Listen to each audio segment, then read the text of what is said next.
They mocked her long ears. But years later, her life shocked everyone. I wish I could just cut them off. The disgrace is too much, Addis whispered through her tears. Her foster mother, Ngozi, pulled her close and said softly, "Don't ever say that again, my child. You are my answered prayer." But to understand Addis' pain, we must go back to where her story began.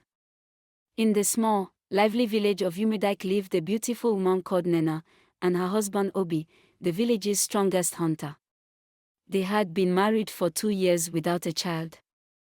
Nena's laughter had turned into tears, her songs into silence. But one morning, she woke with joy in her heart. She was finally pregnant. From that moment, her cravings became wild and uncontrollable. "Obi, I want roasted grasscutter meat," she screamed one morning, clutching her belly. Without a word, Obi grabbed his spear and disappeared into the forest. By evening, he returned, sweaty and exhausted, with 2 fat animals. Nena devoured them without greeting him. Days turned into weeks. Her request grew stranger. Monkey pepper soup. Bush pig with bitter leaf. Pangolin in palm oil. The villagers began to laugh. "Obi no longer lives with us," they said.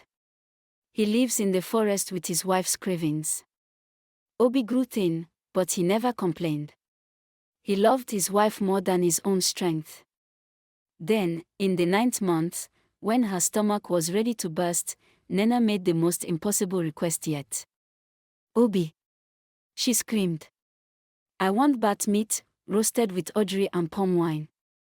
The entire hut went silent. "Bat meat?" Obi gasped.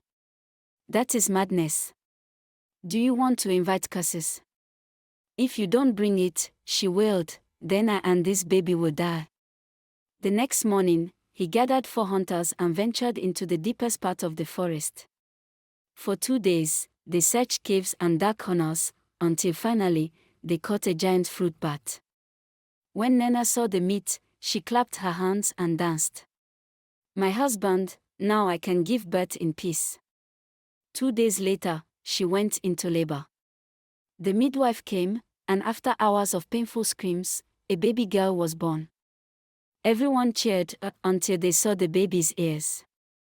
They were long. Too long. The midwife dropped her towel in shock. "Oh! This baby's ears, like the ears of a bat." Whispers spread immediately. "The gods are angry." She ate what was forbidden. "This child is cursed."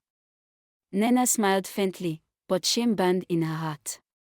She named the baby Ifinanya, but every time she saw those long ears, she felt disgust. Weeks passed, and the whispers grew louder. Finally, one night, when her husband had gone hunting, Nena carried her baby into the forest.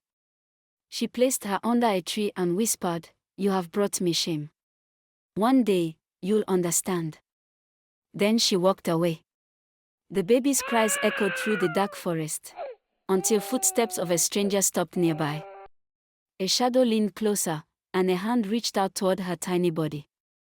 But before the stranger could touch her, a strange rustling came from the trees, louder, faster, and closer. Something was moving in the darkness. And it wasn't human. Who or what had come for the baby?